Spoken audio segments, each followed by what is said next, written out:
B. Ruang lingkup ulumul Quran. Ruang lingkup ulumul Quran adalah segala pembahasan mengenai Al-Quran, baik langsung maupun tidak langsung. Dalam buku ini, ruang lingkup ulumul Quran dapat terlihat dalam daftar isi sebelumnya. Mula-mula dibahas tentang pengertian Al-Quran, baik secara etimologis maupun secara terminologis, termasuk di dalamnya pengertian tentang wahyu. Kemudian dibahas tentang bagaimana cara Al-Quran turun dari Allah Subhanahu wa Ta'ala ke Lauhul Mahfuz.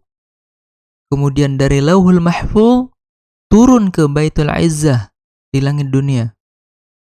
Dan kemudian dari Baitul Izzah turun kepada Nabi Muhammad SAW. Setelah itu dibahas tentang Makkiyah dan Madaniyah. Apa yang menjadi ukuran satu surat atau satu ayat dikelompokkan menjadi Makkiyah dan dikelompokkan menjadi Madaniyah. Apa standarnya? Apakah tempat turunnya? Apakah waktu turunnya? Atau sasaran kepada siapa pesan-pesan Al-Quran itu disampaikan? Maka itu akan dibahas dalam materi Makkiyah dan Madaniyah. Para ulama juga tidak lupa membahas tentang ayat pertama dan ayat terakhir yang diturunkan secara mutlak. Dan juga yang pertama dan terakhir turun dalam tema-tema tertentu. Pembahasan dilanjutkan tentang sejarah pengumpulan Al-Quran, baik dari sisi hafalan dan penulisannya.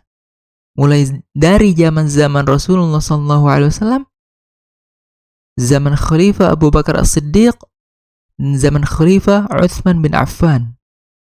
Tidak lupa pada bagian ini dikemukakan pula beberapa tuduhan tentang pengumpulan Al-Quran dan jawaban terhadap tuduhan-tuduhan tersebut. Seterusnya dibahas tentang ayat dan surat. Berapa jumlah ayat dan surat dalam Al-Quran? Susunan ayat dan surat-surat. Dan juga penamaan masing-masing surat. Apakah susunan dan penamaan itu bersifat tauqifi atau taufiqi? Selanjutnya dibahas tentang asbabun nuzul, yaitu peristiwa yang terjadi atau pertanyaan yang diajukan kepada Nabi Muhammad SAW, kemudian turun Al-Quran, satu ayat atau beberapa ayat, atau satu surat untuk meresponnya. Juga dibahas tentang turunnya Al-Quran dalam 7 huruf, sebagaimana yang disebutkan dalam hadis Rasulullah SAW. Apa yang dimaksud dengan 7 huruf tersebut? Apakah 7 dialek bahasa Arab? Atau ada pengertian lain?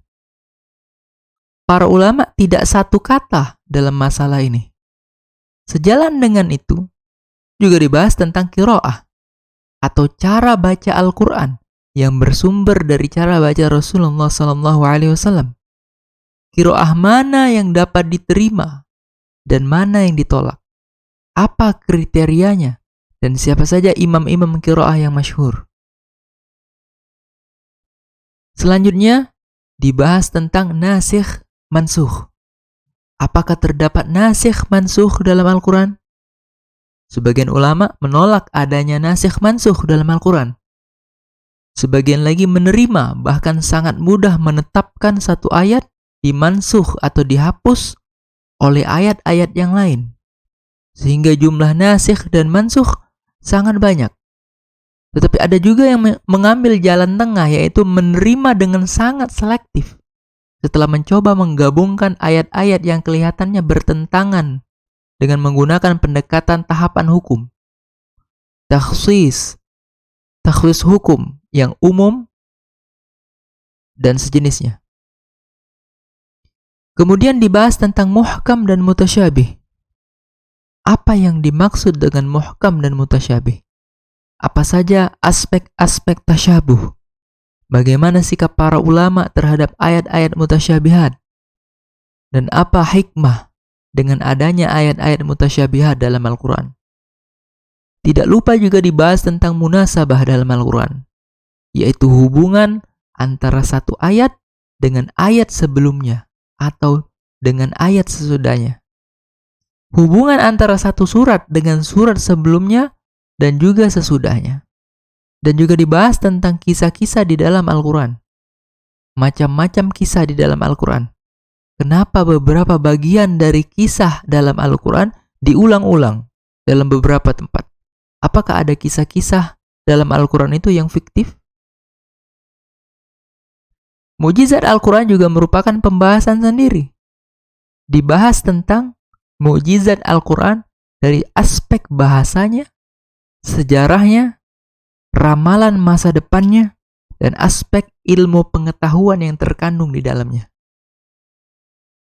Terakhir dibahas tentang tafsir Al-Quran, pengertian tafsir, bentuk-bentuk tafsir, metode-metode tafsir, dan corak-corak penafsiran atau warna penafsiran. Termasuk juga dalam pembahasan ini, pembahasan tentang tafsir Al-Quran tematis atau at-tafsirul mawdu'i. Demikianlah gambaran ringkas ruang lingkup pembahasan ulumul Quran dalam buku ini. Memang belum semua ruang lingkup pembahasan ulumul Quran digambarkan. Masih ada tema-tema lain yang tidak disebutkan seperti amsalul Quran, perumpamaan di dalam Al-Quran.